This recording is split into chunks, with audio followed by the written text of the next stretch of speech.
Gracias por estar con nosotros en esta noche de hoy lunes. Gracias también a los que vinieron.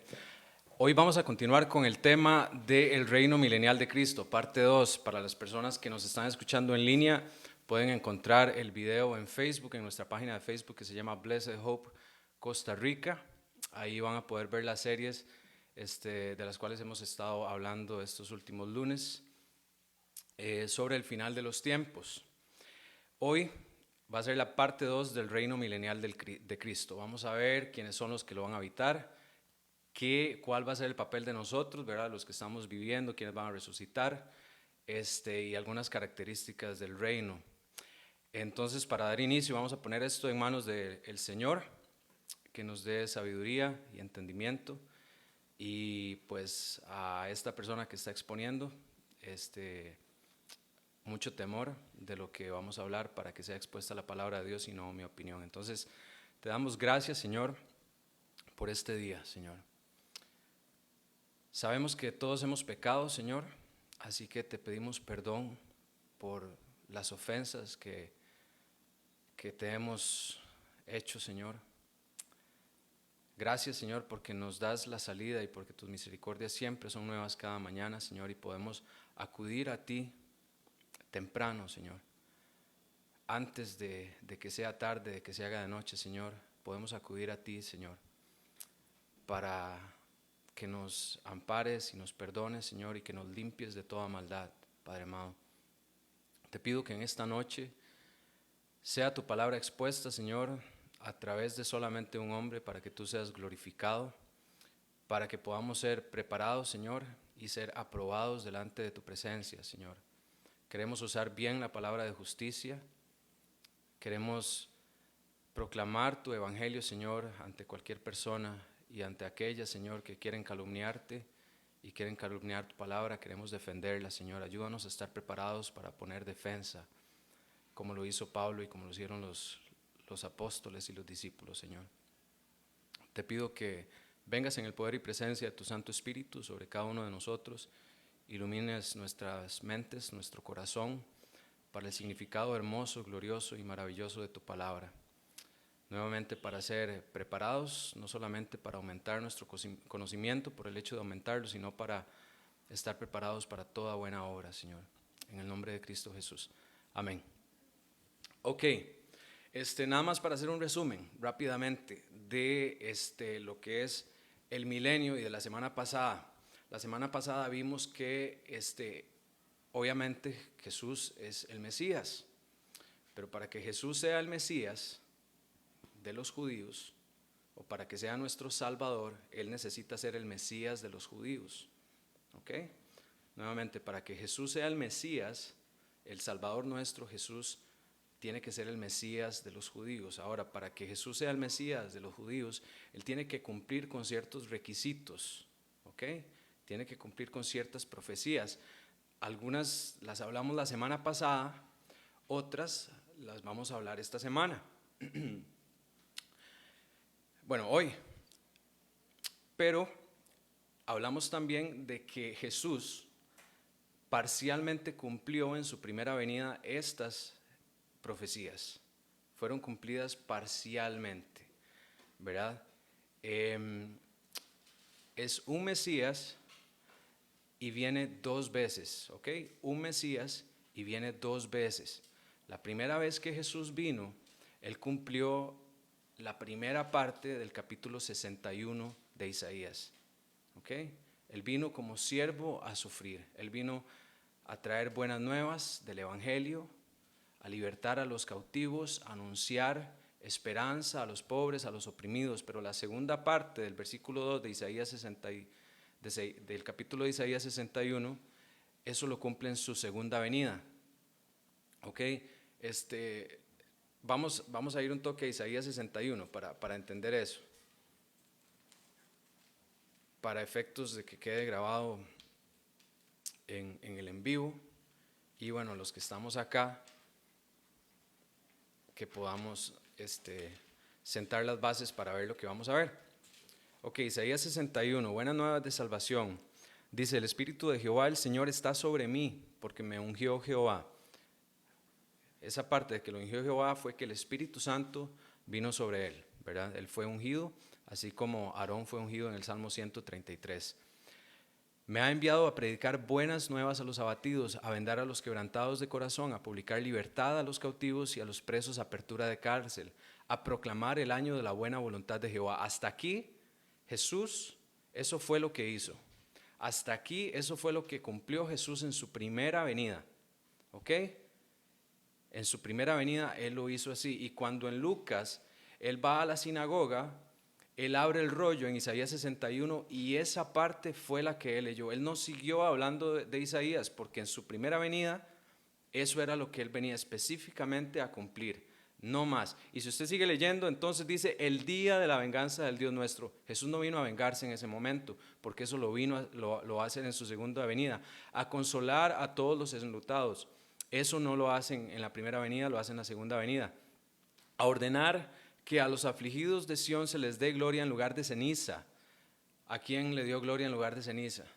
¿Verdad? Entonces de ahí en adelante Jesús es esta profecía, porque es una profecía, no la cumple en su primera venida, sino en su segunda venida. Ok, la primera vez que Jesús vino, como vimos la semana pasada, Jesús vino en el carácter de José, como hijo de José, a servir. Él vino a servir, ok, hay cualquier cantidad de paralelas, cosas paralelas entre José y Jesús, ¿verdad? José fue vendido por sus dos hermanos, ¿verdad? Uno de ellos era Yehudá, el otro era Judas. Con respecto a José, fue vendido por 20 monedas, luego por 30 monedas, después de la inflación, después bajó a Egipto, como Jesús bajó a Egipto, etcétera, etcétera, fue traicionado, injustamente condenado, luego después de la condenación vino la exaltación, profetizó sobre los dos ladrones, igual que Jesús. Uno fue restituido, el otro no, un ladrón fue condenado, el otro estuvo con Dios en el paraíso, luego fue puesto a la derecha del Padre, etcétera, etcétera, etcétera. Hay cualquier cantidad de similitudes. Ahora, Jesús eso lo vino a cumplir en su primera venida. En su segunda venida es lo que pasa cuando Él entra en Jerusalén, en el pollino. Llegan y creen que Él viene a conquistar a Roma, a librarlos de la esclavitud, a quitar el yugo de Roma que había sobre Israel. Y por eso le decían, Hosanna, Hosanna, hijo de David, bendito aquel que viene en el nombre del Señor, porque ellos creían que ya se iba a cumplir la profecía de la venganza sobre los que oprimían a Israel, pero el plan de Dios era otro, es un Mesías que viene dos veces, ¿ok?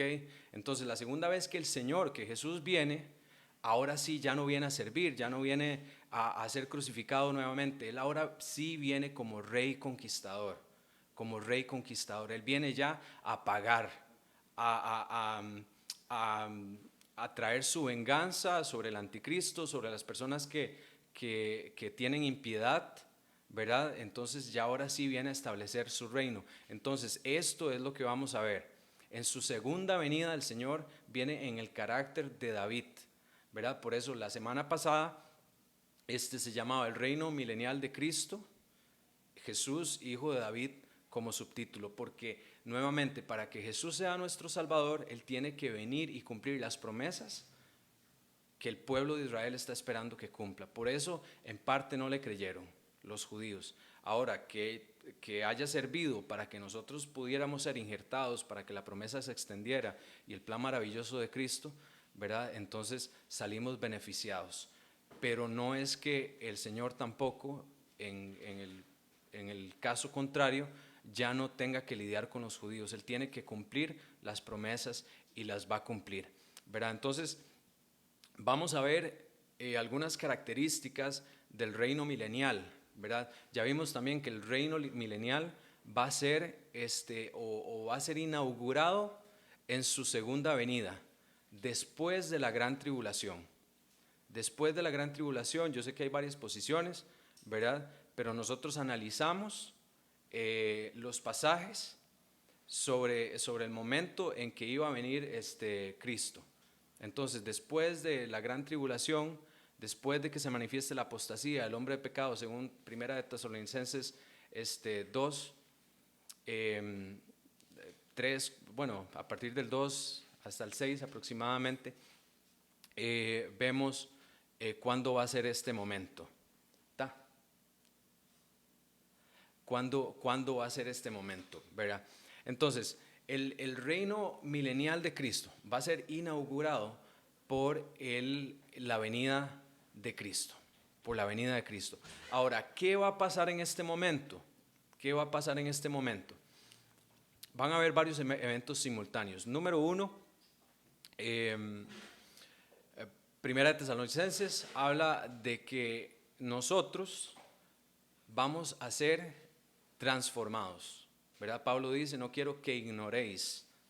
Pablo es específico. Cuando Pablo dice, no quiero que ignoréis, usted lo puede ver un par de veces. Cuando Pablo dice, no quiero que ignoren. La primera vez dice Pablo, no quiero que ignoren acerca de los dones del Espíritu Santo. Cuando él dice, no quiero que ignoren, es porque hay mucha ignorancia. Es porque es importante. Es porque la gente puede malentenderlo, ¿verdad? Entonces, si él dice, no quiero que ignoren, él quiere o él nos está indicando que pongamos atención a eso. Ahora, actualmente, ¿cuál es uno de los temas más ignorados con respecto al cristianismo? Los dones espirituales. ¿Cuál es otro tema que casi nadie sabe? El fin del mundo. 30, 40 años atrás, yo me acuerdo que, bueno, yo no soy tan viejo, ¿verdad? Pero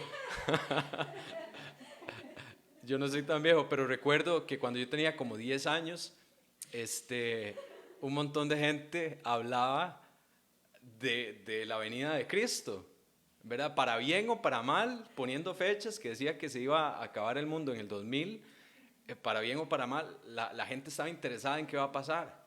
Pero ahora usted no escucha a las iglesias hablando del fin de los tiempos.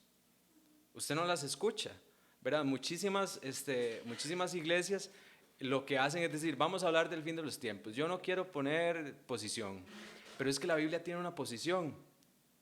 La Biblia tiene una posición. Y Apocalipsis, lo que significa, es interesante porque en inglés se explica muy bien y en español también se explica muy bien. Apocalipsis lo que es una revelación. Entonces, básicamente una cortina, ¿verdad?, de un teatro que poco a poco se va a ir levantando.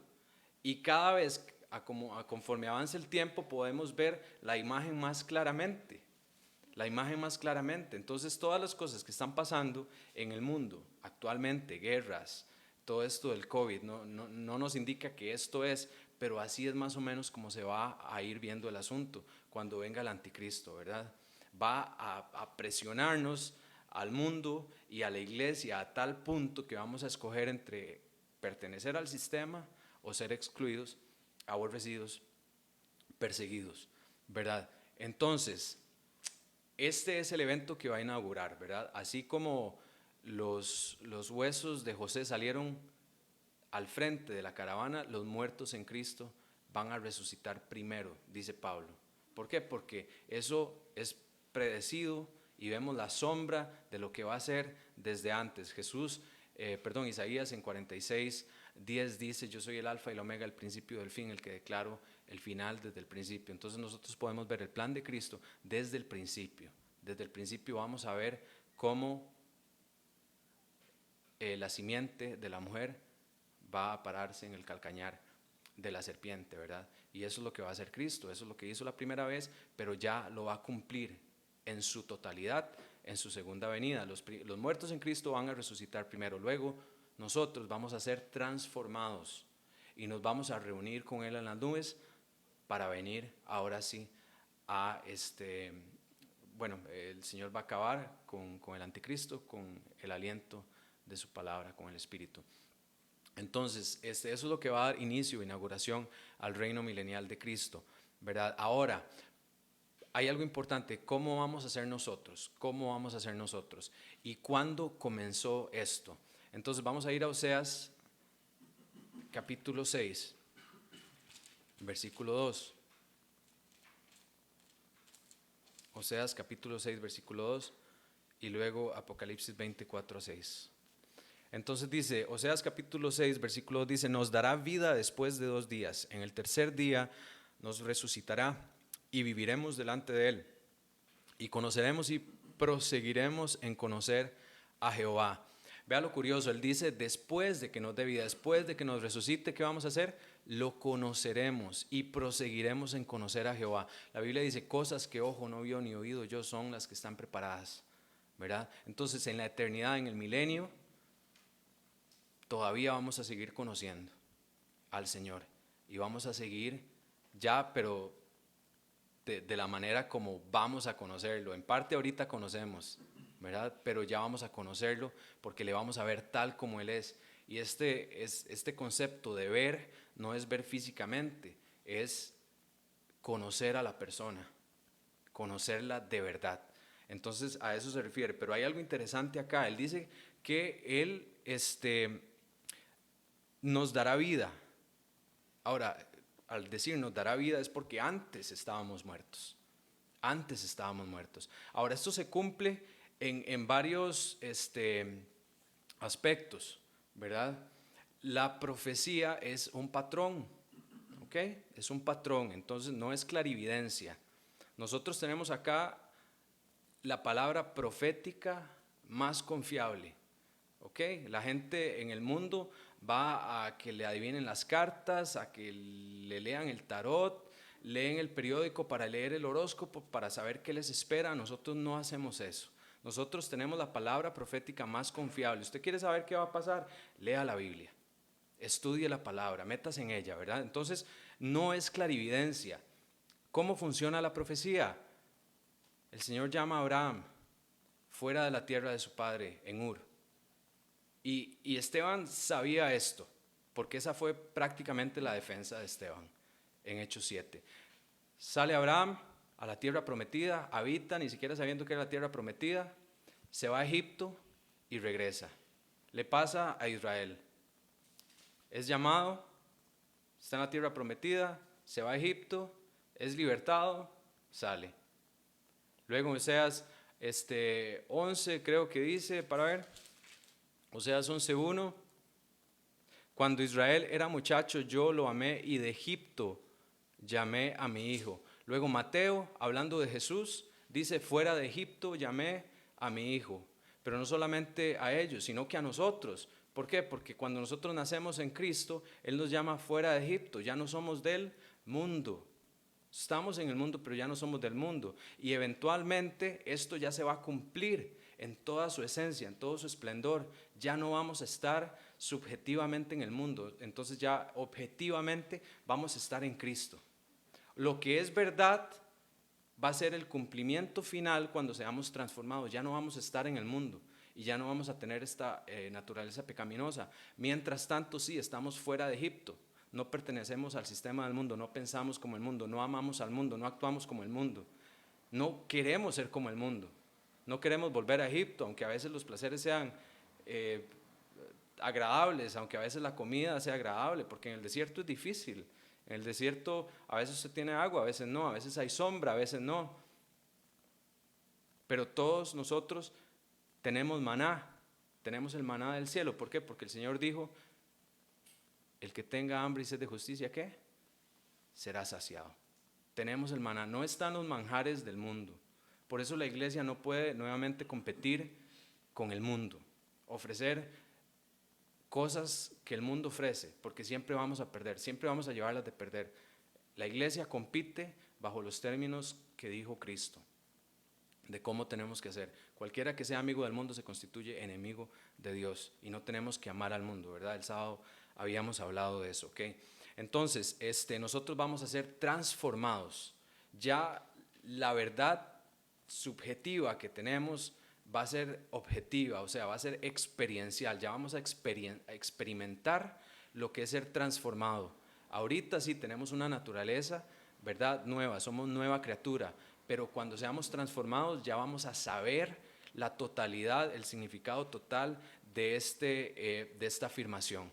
En Cristo somos nuevas criaturas, sí, pero en Cristo ya vamos a ser nueva criatura, con cuerpo glorificado, ¿verdad? Ahora, ¿cómo funciona esto? Cristo fue el primero de la resurrección. ¿Por qué nos dice que fuimos resucitados juntamente con Él? Porque Cristo fue el primero de la resurrección. Si usted ve en 1 Corintios 15, del 20 en adelante, aproximadamente, dice que Jesús es el primer fruto de la resurrección. Vamos un momento ahí porque lo dice dos veces. Jesús es el primer fruto de la resurrección. 1 Corintios 15. 20. Ok, dice, mas ahora Cristo ha resucitado de los muertos. Y ahí dice, primicias de los que durmieron es hecho. Porque por cuanto la muerte entró por un hombre, también por un hombre la resurrección de los muertos. Porque así como en Adán todos mueren, también en Cristo todos serán vivificados. ¿Ok? O sea, dice, con Cristo somos resucitados. Con Cristo viviremos. ¿Ok? Nuestra resurrección depende de la resurrección de Cristo. Si Cristo no resucitó, entonces dice Pablo, comamos y bebamos porque mañana moriremos. Pero Cristo resucitó. Entonces eso nos da una esperanza, una afirmación de que lo que esperamos es lo que va a ser y el Señor lo va a cumplir. Esto es lo que podemos estar seguros. Esto es lo que podemos estar seguros. Es mentira cuando alguien le dice, crea en la promesa que el Señor le dijo, pensando que usted va a tener buen carro, buena casa, buen trabajo, una relación, esto, lo otro, que va a conquistar, no sé, lo que sea. Hay cosas de las cuales podemos estar seguros como cristianos y una es que Cristo va a regresar. El cumplimiento de la promesa de Cristo va a ser hecha. Todo lo demás, ¿verdad? Que sea extrabíblico, es fruto de nuestra inteligencia, del esfuerzo, de la sabiduría que el Señor nos da, ¿verdad? Por eso digo, esto es profecía, lo demás es clarividencia. Y sí, hay dones espirituales, pero ya es otro tema, ¿verdad? Ahora, Cristo es el fruto de la resurrección. La resurrección ya comenzó. ¿Con quién comenzó? Con Cristo. La resurrección ya comenzó. ¿Con quién comenzó? Con Cristo. ¿Cómo van a ser nuestros cuerpos cuando seamos glorificados? ¿Cómo van a ser los muertos de las personas que van a ser resucitadas antes que nosotros? Van a ser como Cristo. Cristo pudo comer. No era un cuerpo espiritual. En los primeros 400 años después de Cristo, la gente, habían unos gnósticos, ¿verdad? Y ellos decían, todos los cuerpos, o todo lo espiritual es bueno y todo lo físico es malo. Entonces, ellos eran las personas que decían, por ejemplo, cuando Jesús caminaba en la arena, no dejaba huellas, ¿verdad? Porque para ellos Jesús era un cuerpo espiritual. O sea, nada más era espíritu. Nada más era eso, ¿verdad? Pero no, Jesús podía así atravesar paredes, él podía estar en un lugar e irse a otro, pero lo primero que Jesús dijo, comamos algo. Se le apareció a los apóstoles, comamos algo. En el camino de Maús lo invitaron a la casa y comieron, tuvieron comunión y hablaron, ¿verdad? Nosotros vamos a poder tener ese cuerpo, ¿verdad? Entonces, nosotros vamos a ser como Cristo cuando Él resucitó. ¿Ok? Vamos a ser, Él es lo primero, Él es el cumplimiento de todo y tenemos que tener en cuenta eso. Nosotros vamos a ser semejantes a Él y vamos a tener las facultades y características como las de Jesús cuando fue resucitado, ¿verdad? Ahora, en el milenio, ¿cómo van a ser los que sobrevivan la gran tribulación, verdad? Habíamos hablado ahorita de que Jesús o Cristo, el Mesías, tiene que cumplir las profecías del Antiguo Testamento y él tiene que venir como rey y conquistador, ¿verdad? Ahora, en la gran tribulación el anticristo se va a hacer pasar por Dios, se va a sentar en el trono de Dios y va a querer ser adorado como Dios, ¿ok? Los que no se pongan la marca de la bestia y los que luchen tanto en Israel como las otras naciones, tomando en cuenta que los 2/3 de la tierra va a ser destruida y la humanidad por ende, entonces lo que quede en el carácter de Antíoco Epifano, ¿verdad? Y los macabeos van a luchar contra el anticristo, o sea, va a haber un remanente que va a luchar contra el anticristo que no es salvo, ¿ok? No va a ser transformado, sino que en su carne se van a oponer al anticristo, porque se van a dar cuenta cómo los macabeos, ¿verdad? Si no han leído esa historia, pueden leer Josefo, pueden leer el libro de los macabeos, que es un libro histórico buenísimo, ¿verdad? Para ver qué fue lo que pasó, porque lo que pasó se cumple parcialmente ahí, parcialmente. Lo que predijo Daniel en Daniel 9 se cumple parcialmente con Antíoco Epifano, pero mayores cosas han habido después de eso, mayores muertes, mayores persecuciones, mayores asesinatos, ¿verdad? Cada vez que vemos a alguien tomando el templo y sacrificando un cerdo o destruyéndolo, es una abominación desoladora, ¿ok? Hay abominaciones desoladoras y va a haber una última abominación desoladora que es la que va a ser el anticristo, ¿verdad? Ahora, nosotros como iglesia somos templo del Espíritu Santo y como iglesia, cada vez que permitimos creencias inmundas en la iglesia, estamos cometiendo una abominación desoladora, ¿ok? Entonces ya no se sacrifica un cerdo, pero ¿qué traemos a nuestra mente?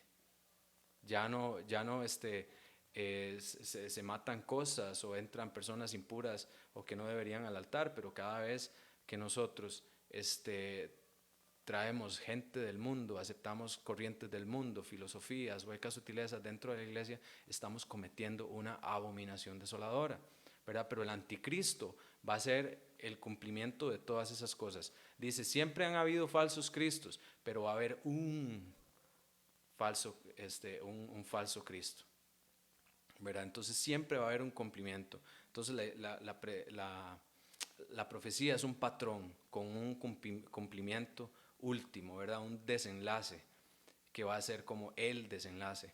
Entonces, ¿cómo van a ser estas personas que van a luchar contra el anticristo? Esas personas van a tener cuerpos físicos, ¿verdad? Como los que tenemos ahorita. Las características del medio en que van a ser rodeados van a ser diferentes. ¿Por qué? Porque número uno, el diablo, lo vimos la semana pasada, va a ser atado por 1000 años. El sistema global de pensamiento, cultura, política, gobierno, religión, arte, lo que sea, ya no va a estar. Entonces, esas personas no van a tener la tentación por parte del diablo, la persecución por parte del diablo. ¿Por qué? Porque va a estar atado y el anticristo destruido y la bestia. Pero todavía van a tener su naturaleza pecaminosa. Entonces, ¿cómo va a ser este milenio? Es lo que hubiera sido parcialmente si Adán y Eva no hubieran pecado. Si Adán y Eva no hubieran pecado, va a ser eso. Vea, por Adán y Eva entró el pecado al mundo. Y el Señor lo que les dijo, que no coman del árbol de la ciencia del bien y del mal, porque ciertamente morirán, ¿verdad? Y ellos no murieron inmediatamente, pero la muerte entró por medio de eso, ¿ok? Entonces, ellos, por su pecado, se condenaron, ¿verdad? En el sentido de que iban a morir, tanto espiritualmente porque fue rota su relación directa con Dios, pero físicamente ya la expectativa de vida no era eterna, ya tenía un límite y vivían 1000 años. Pero a causa del pecado, entonces Dios dijo, no, vamos a reducir la expectativa de vida nuevamente a causa del pecado. Entonces en Génesis 6 dijo, no contenderá mi espíritu mucho tiempo con el hombre, sino que ahora sus días van a ser 120. ¿Por qué? A causa del pecado. A causa del pecado. Pero si usted ve en Romanos 1, del 18 en adelante, Dios dice, porque les gusta pecar, yo los he entregado a un espíritu engañoso para que crean en la mentira. ¿Por qué? Porque adoraron más a las cosas creadas que al Creador y se encendieron en lascivia unos con otros, usando el cuerpo de una manera que no es natural, ¿verdad? Entonces, por el mismo pecado, la expectativa se reduce. Estadísticamente, ahorita las personas homosexuales, su expectativa de vida es reducida completamente, a un 40%. ¿Por qué? Porque el uso que le dan a sus cuerpos es de manera, o sea, el pecado se vuelve excesivamente pecaminoso. Entonces, su consecuencia es aún mayor.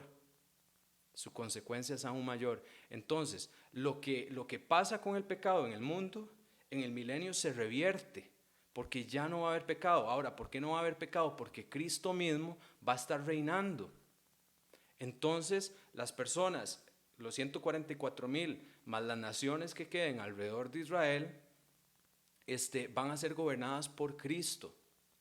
Y nosotros vamos a ser reyes juntamente con Cristo, ¿verdad? Entonces, esas personas que queden acá físicamente van a poder procrear, ¿ok? Entonces, vamos a ver en Isaías 9:6, porque estamos dando muchas afirmaciones, pero no las estamos respaldando en este momento con la palabra. Entonces, número 1, en Isaías 9:6, vamos a ver quién reina.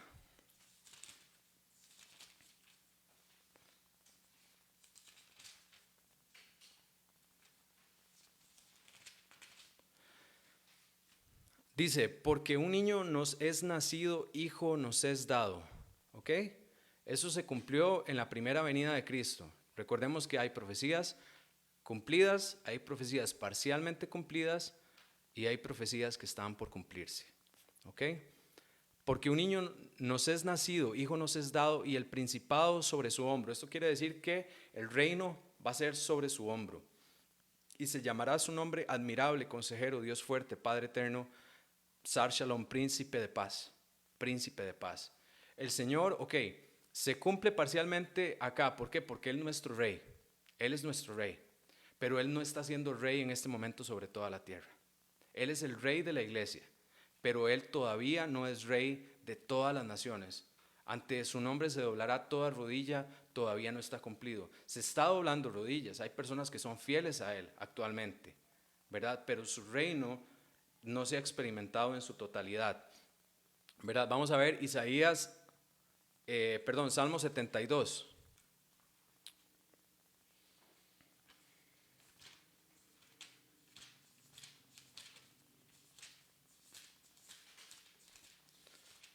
Salmo 72 del 11 al 12.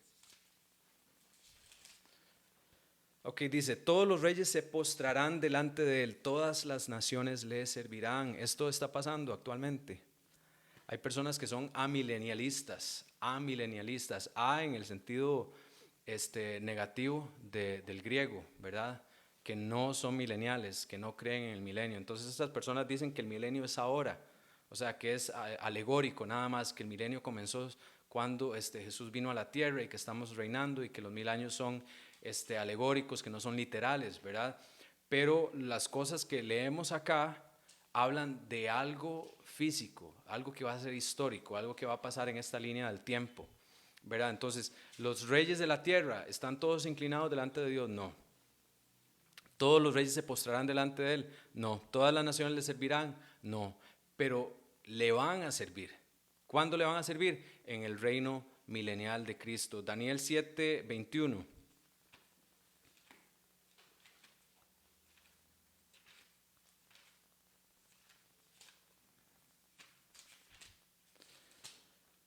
Ok, Daniel 7:21 dice así, y veía yo que este cuerno hacía guerra contra los santos, este cuerno es el anticristo, y los vencía. Todo ese asunto de que nosotros vencemos al diablo es mentira. Ok, el Señor lo venció y lo va a vencer. Nosotros lo que podemos hacer es estar firmes por medio del poder de su fuerza, según Efesios 6:1. Estar firmes por medio del poder de la fuerza del Señor y ponernos la armadura contra los dardos del diablo, ¿verdad? Entonces dice el 22, ¿cuándo va a ser vencido el anticristo? Hasta que vino el anciano de días. ¿Quién? El anciano de días, Jesús. Dice, y se dio el juicio a los santos del Altísimo. Y llegó el tiempo y los santos recibieron ¿qué? El reino. ¿Quién va a reinar? Con Cristo. O sea, Él es el rey. Nosotros no somos reyes, Él es el rey y Él nos cede el reino a nosotros y vamos a ser coherederos. Él recibe la herencia, nosotros recibimos la coherencia. Él es el sacerdote, nosotros somos sacerdotes con Él, pero Él es el sacerdote. Hebreos 3 dice, Él es el apóstol, nosotros somos, bueno, los apóstoles, ¿verdad? Pero Él es el apóstol, es uno es uno. Los demás están subordinados bajo la cabeza que es Él. Él es el profeta, los demás son profetas que hablan palabras de el profeta. Él es el rey, Él es el sacerdote, Él es el primero de absolutamente todo. Entonces tenemos que entender eso, ¿verdad? Él es el que va a reinar, nosotros vamos a correinar con Él, pero ¿cuándo vamos a correinar con Él? Cuando venga el anciano de días y diga, esto se acabó. Yo vengo ya a limpiar toda la iniquidad, yo vengo a destruir a los malvados, a los que practican toda impiedad, y los que practican toda impiedad es los que siguen el espíritu del anticristo, porque él es el hombre que no tiene piedad, ¿ok? Él es el impío, los demás son hijos de él, son impíos, qué malo, son impíos también, ¿verdad? Entonces, el que no es conmigo contra mí es, y él va a venir a acabar contra todos los impíos y contra el impío. Entonces él viene, le arrebata la tierra y él dice, ahora sí, el juicio le pertenece a los santos. ¿A quiénes son los santos? Los nacidos de nuevo, los nacidos de nuevo. Ahora, nada más de pasada, no sé cuánto tiempo me falta, pero nada más de pasada, Abraham fue el padre de la promesa, de que iba a tener la tierra prometida y de que todas las naciones iban a ser bendecidas por él. No todas las naciones fueron bendecidas con él, ni por medio de él, ni en el tiempo en que él vivió, ni en el tiempo en que Israel vivió, ni ahorita. O sea, todas las naciones están siendo bendecidas, pero no todas las naciones, no todas las personas. ¿Ok? Y Hebreos 11 nos dice a nosotros que por medio de la promesa que Abraham no recibió, nosotros somos partícipes. Entonces nosotros vamos a correinar junto con él. Vamos a correinar junto con él, ¿verdad? Hay dos hijos de Abraham, o de Abraham sale una dicotomía de dos hijos, ¿ok?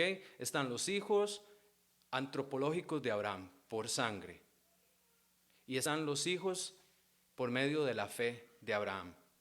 Si usted tiene fe en aquel en quien Abraham puso su fe, entonces usted es descendiente de Abraham por medio de la fe y por ende descendiente de las promesas que fueron dadas a Abraham, ¿verdad?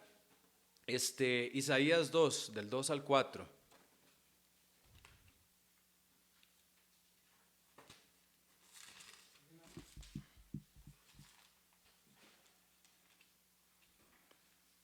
Isaías 2, del 2 al 4 dice, acontecerá en lo postrero de los tiempos que será confirmado el monte de la casa de Israel, el monte de la casa de Israel.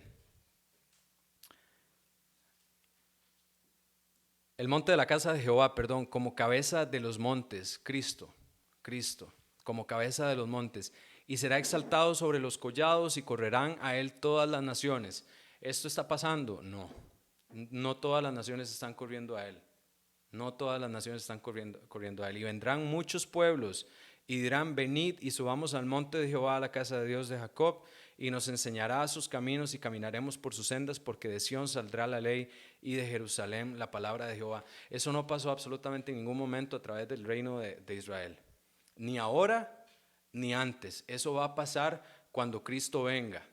Cuando Cristo venga. Hay personas que piensan o dicen que nuevamente el reino o el milenio es alegórico, ¿verdad? Pero aquí me está hablando que es algo que va a pasar en este momento. Ahora vamos a reinar nosotros con él. Veamos tres versos muy similares que usan una expresión idéntica. Apocalipsis 12:15.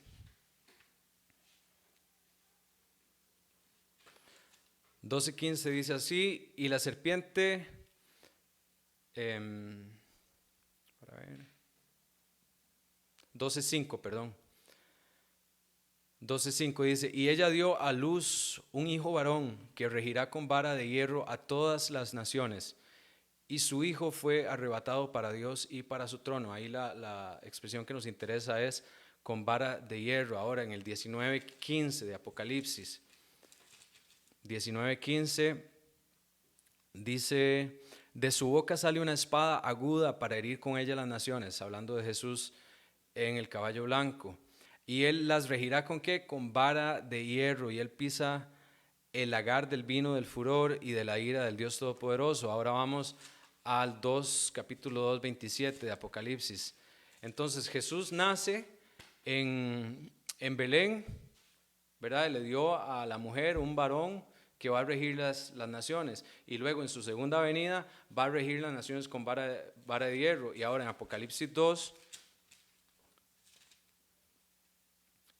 27, dice en el 26, a partir del 26, en el mensaje a la iglesia de Esmirna: al que venciere y guardare mis obras hasta el fin, yo le daré autoridad ¿sobre qué? Sobre las naciones, y las regirá con vara de hierro, y serán quebradas como vaso de alfarero, como yo también las he recibido de mi Padre. Entonces Él tiene la vara de hierro porque Él es el rey, pero a nosotros que vencemos nos dará también vara de hierro para que rijamos sobre las naciones, ¿verdad? Isaías 11, del 1 al 3.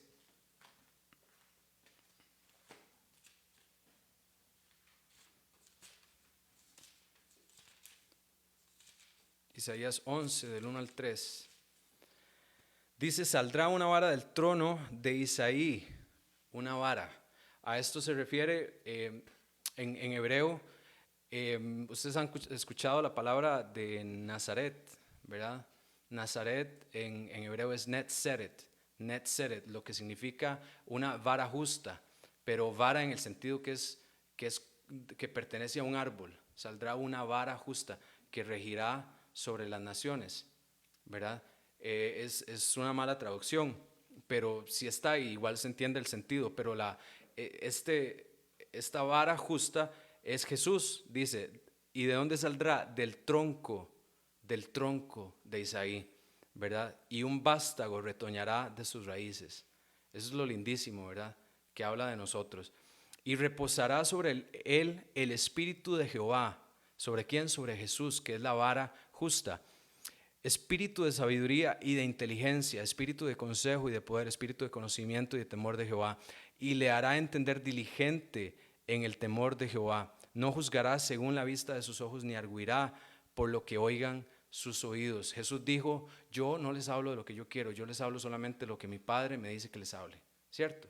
Eso dice Jesús, que las cosas que ha escuchado el Padre son las cosas que les dijo a ellos, y son las cosas que tenemos acá, ¿verdad? Por eso nadie le puede decir a usted: mira, el Señor me dio una palabra para usted, y usted es esa vara, y el Espíritu de Dios está sobre usted, espíritu de sabiduría. No, eso no es para usted, eso es para Jesús, y usted es partícipe siempre y cuando usted esté bajo la cabeza de Cristo, porque usted no es el ungido. Nosotros somos partícipes siempre y cuando estemos en el cuerpo de aquel que fue ungido.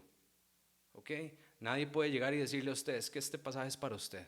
No, este pasaje es para Cristo. Y sí, usted puede ser partícipe de este pasaje siempre y cuando usted esté bajo la autoridad y oiga las palabras que el Señor le dice, ¿verdad? Porque usted puede escuchar un montón de palabras, pueden venir un montón de espíritus a engañarlo, ¿verdad? Pero esta no es una manera de interpretar este pasaje. Ahora, esto que pasó en los primeros 3 versículos de Isaías se cumplió. Del 4 al 9 todavía no se ha cumplido, y le hará dice: sino que juzgará con justicia a los pobres, arguirá con equidad por los mansos de la tierra, y herirá la tierra con la vara de su boca, y con el espíritu de sus labios matará al impío.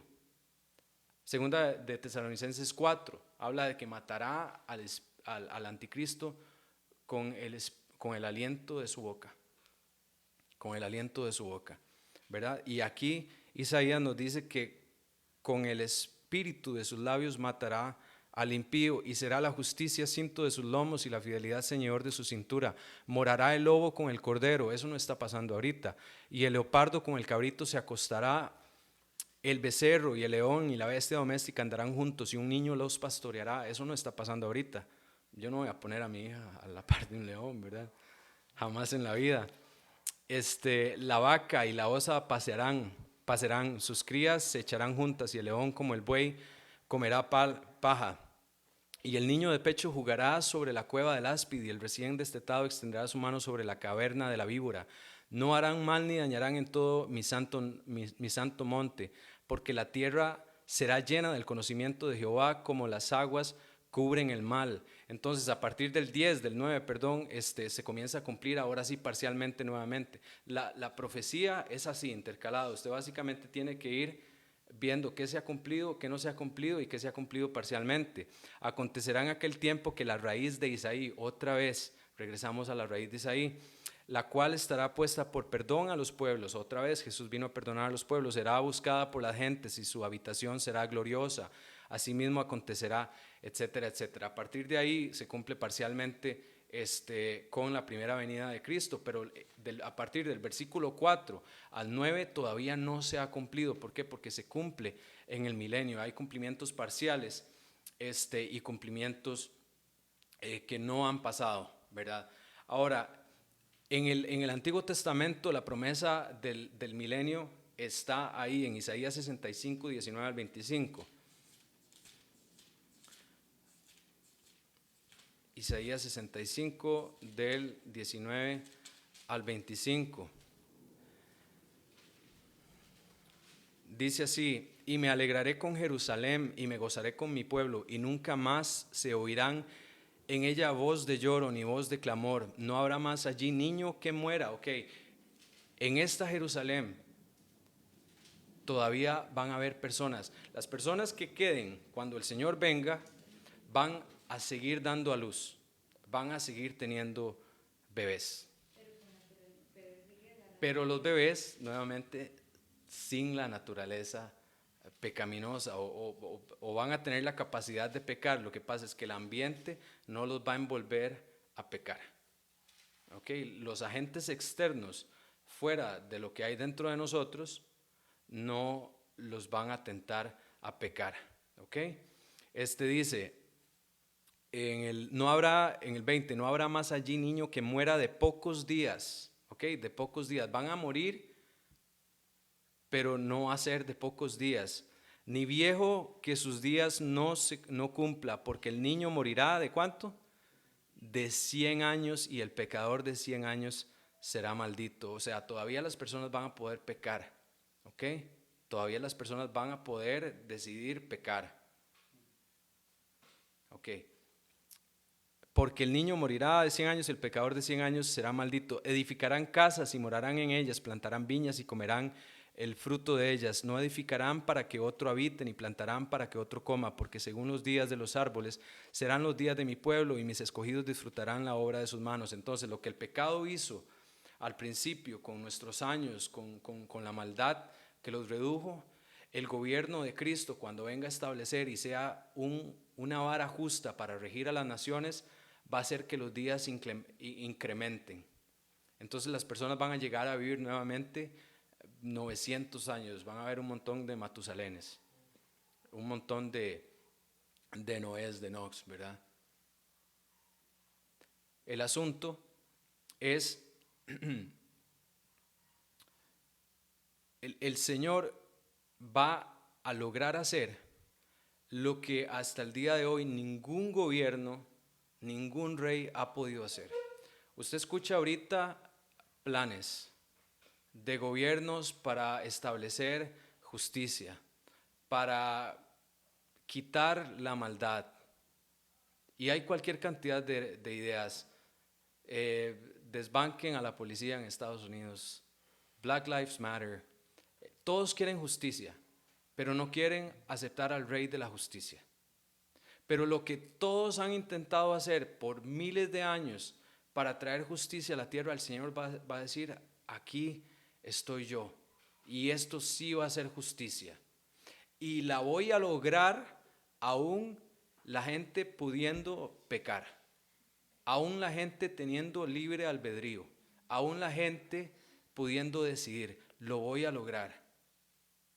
Amén. Entonces, el Señor va a lograr lo que la ONU, lo que la Organización Mundial de la Salud, lo que Estados Unidos nunca va a lograr poder hacer. Hasta cierto punto lo pueden hacer, pero vea que entre más se alejan de los principios morales bíblicos, más se acercan a la anarquía. Estados Unidos actualmente está terrible. pero en algún momento, y esta es nuestra esperanza, que vamos a ser parte de ese reino, ¿verdad? Miqueas 4, del 1 al 5.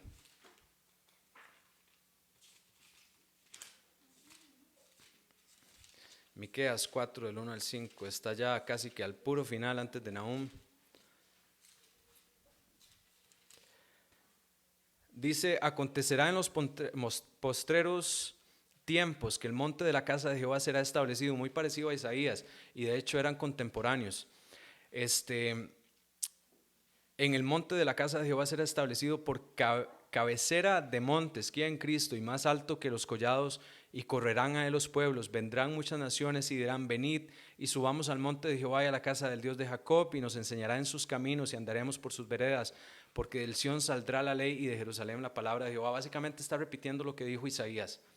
Van a haber naciones fuera de Israel cuando el Señor esté acá reinando, y ellos van a traer sus ofrendas. Ahora, Salomón es una sombra del rey de sabiduría. Salomón es el hombre más sabio, no, es Cristo.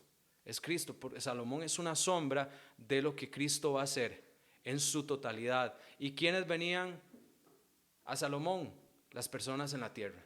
Venían a escuchar sabiduría, venían a pedir consejo, a escuchar instrucción, y venía la reina de Saba y traían riquezas y todo. Pero Salomón es simplemente la sombra de lo que Cristo va a hacer en el milenio. Las personas en el milenio van a venir a Cristo y van a venir a pedir consejo. Y vea lo que dice aquí: vienen a escuchar la ley porque es buena, porque es buena.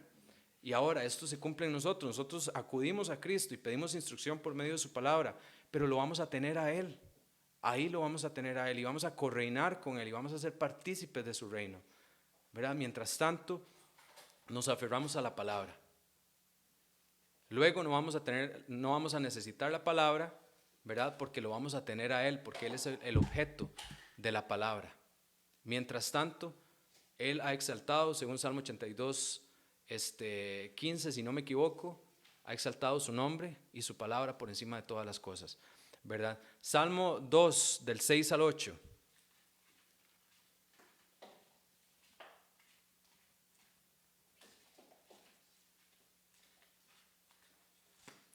Salmo 2, del 6 al 8. Y hay gente que dice que el Salmo no es un libro profético, pero vamos a ver que sí es un libro profético. Dice: pídeme y te daré por herencia, ¿qué? Las naciones. Esto nuevamente no habla de usted. Usted no es el objeto, yo no soy el objeto de lo que se dice en la palabra de Dios. Cristo es el objeto de lo que habla la palabra de Dios.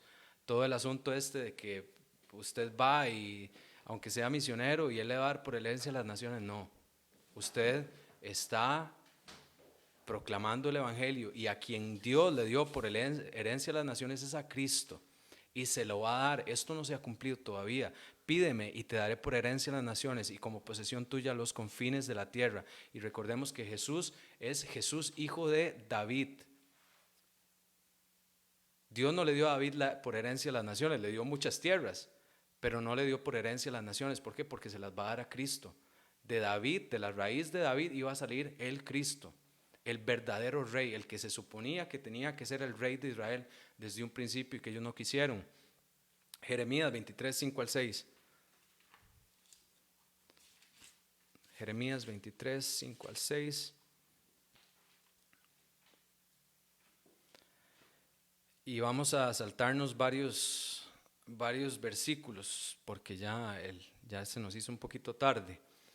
Entonces, del 5 al 6, 23 del 5 al 6 dice así: he aquí que vienen días, dice Jehová, en que levantaré a David. ¿A quién? ¿A David? No, a Jesús. En Hechos 2, en el discurso de Pedro, dice: ¿y esto dijo David? ¿Acaso David está resucitado? No, esto se refería al Mesías. Entonces, cuando vemos que va a levantar a David, tenemos que ver a Cristo. He aquí vienen días, dice Jehová, en que levantaré a David renuevo justo. Esto es la misma palabra, vara justa, la vara que rige, Netzeret, ¿verdad? Que levantaré a David renuevo justo y reinará como ¿qué? Como rey, el cual será dichoso y hará juicio y justicia en la tierra. En sus días será salvo Judá, e Israel habitará confiado, y este será su nombre, con el cual le llamarán Jehová, justicia nuestra. Ahora vamos a ir al Salmo 24, ya para ir terminando. y luego vamos a ir un momento a Lucas. Un toque, iba a decir. Salmo 24.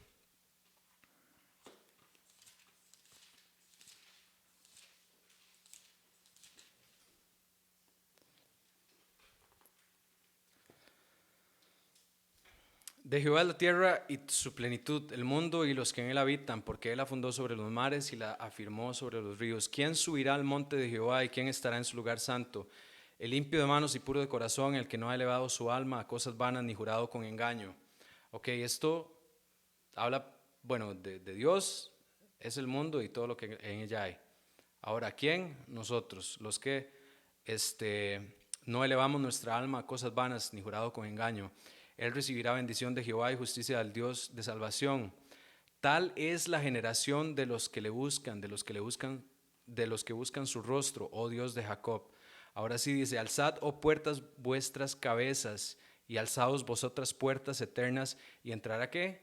El Rey de gloria, Jehová el fuerte y valiente, Jehová poderoso en batalla. Alzad, oh puertas, vuestras cabezas. Cuando el Señor venga en su segunda venida, ya Él viene y dice, ahora sí, ustedes que no son impíos, ustedes que no amaron las cosas vanas, ustedes que no había engaño, ustedes que no quisieron fornicar y creyeron en mi nombre, venga, ustedes entran conmigo.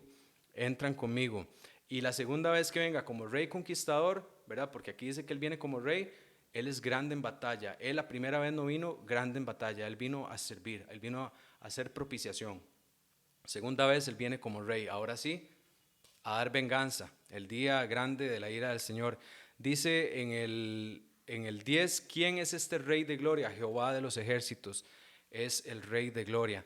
Ahora, una profecía demasiado linda que está por cumplirse es la de Lucas 1:30 al 32, ya para terminar. Lucas 1:30 al 32, y es hermosísima porque se la da a María. Se la da a María y dice, entonces el ángel le dijo a María, no temas, porque has hallado gracia delante de Dios, y ahora concebirás en tu vientre y darás a luz un hijo, y llamarás su nombre Jesús. Y ahora, bueno, dice, este será grande y será llamado Hijo del Altísimo, y el Señor Dios le dará, ¿qué? El trono de David. Él es el heredero al trono de David.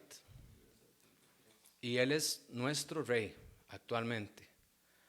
Pero lo culminante, el evento culminante donde ya se va a amarrar todas estas profecías que acabamos de leer y otras que no hemos podido leer, este evento se va a cumplir cuando el Señor venga en su segunda venida.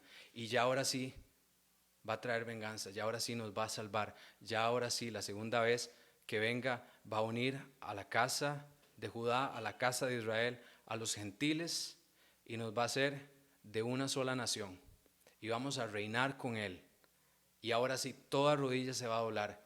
Eso cuando sea como rey, cuando venga en el carácter de rey de David, el trono de David su padre, dice en el 33, y reinará sobre la casa de Jacob para siempre, y su reino no tendrá fin. Y lindísimo lo que dijo María al final, se regocija mi alma en Dios mi Salvador. La mujer más bendita de todas las mujeres reconoció que necesitaba un Salvador y que era pecadora. Entonces, como al principio tenemos una esperanza que es Cristo, y nosotros que lo tenemos, ¿verdad? Que tenemos en cierto sentido una ventaja que no tenía Abraham, que no tuvieron todas las personas que aparecen en la lista de Hebreos 11, que tenemos la palabra de Dios más confiable.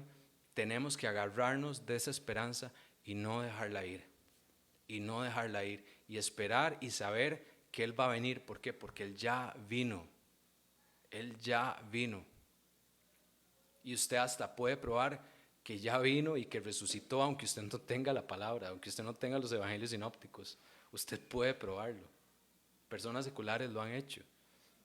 Él ya vino y lo va a hacer nuevamente. Entonces, caminemos conforme a la palabra, vistámonos de justicia y lavemos nuestras ropas para ser recibidos con Él y ser aceptados por Él. Entonces, que el Señor les bendiga. Nos vemos el próximo lunes también con otro tema del fin de los tiempos. Muchísimas gracias y bendiciones. Buenas noches.